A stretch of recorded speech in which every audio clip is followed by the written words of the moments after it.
Welcome back. I'm Doug Dunbar on the road tonight in West on this 10th anniversary of the tragedy, the explosion that took 15 lives at 7:51 p.m. tonight, 10 years ago.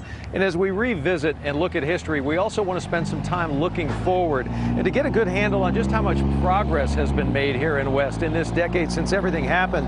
We sat down last week with a local pastor who has made West his home and the home of his family for the last 28 years. To get that firsthand lesson on what it takes to come back from the tragedy that occurred. What is the state of West today? West is in a good place today. Pastor John Crowder is among those who lost his home 10 years ago, but what he, his congregation at First Baptist, and everyone in town all gained in the decade since is a step-by-step lesson in what a successful comeback looks like. We've learned that there is a predictable timeline after disasters.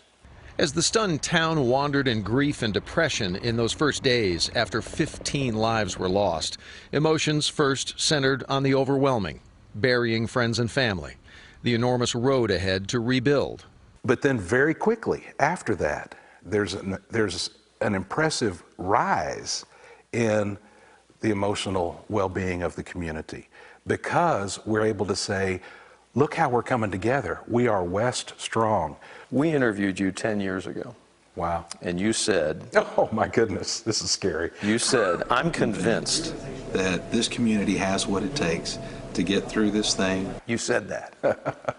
True? Absolutely true. Absolutely true. Yeah, I've been wrong about a lot of things, but I'm glad I was right on that one.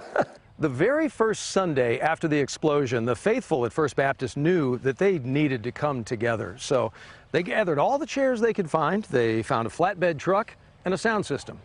And they came here to this open field on the south end of town, and they held service. And they've in fact held service in this field the Sunday after every anniversary since. While faith played a big role in the recovery in West, prayer couldn't fix everything. So for a little while, your community is stronger and healthier emotionally than you were before the disaster.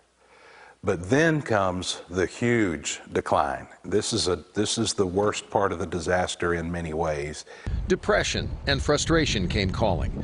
But when it came to leaving or staying, Pastor John's story turns out to be pretty much everyone's story. When we were finally ready to come back, we didn't want to feel like we had to move to a new house. We wanted to feel like we were going home. So we rebuilt basically the same house on the same lot so we could go home. How many people in town do you think had the same feeling who had lost their homes? Most. So this is the park. This is the park, yeah. For the children of West, the history of what happened often begins with the subtle salutes they see to the town's first responders at the new playground that replaced what was destroyed. This is how we tell the story to them, how we start telling the story to them. West is a giving community, and everything they've learned over this difficult decade has now become a blessing that they can share with others. There are other communities out there who are going to suffer with one kind of disaster or another.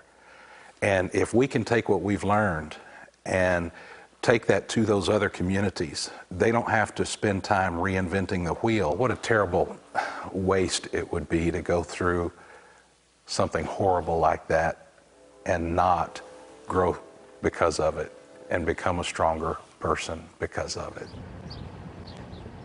Think about the prophetic nature of that statement right there. Pastor John paying forward not only the roadmap of how West has come back, the highs and the lows, but also he has spent 2 trips so far in Uvalde, of all places. Completely different scenario, tragedy nonetheless. And he's got a roadmap that he has shared with local pastors in Uvalde, 2 different visits about how to work together, how to respond, how to talk to the media, how to talk to other people of faith in the community, how to map that road forward. An amazing conversation with the pastor, and we appreciate his time.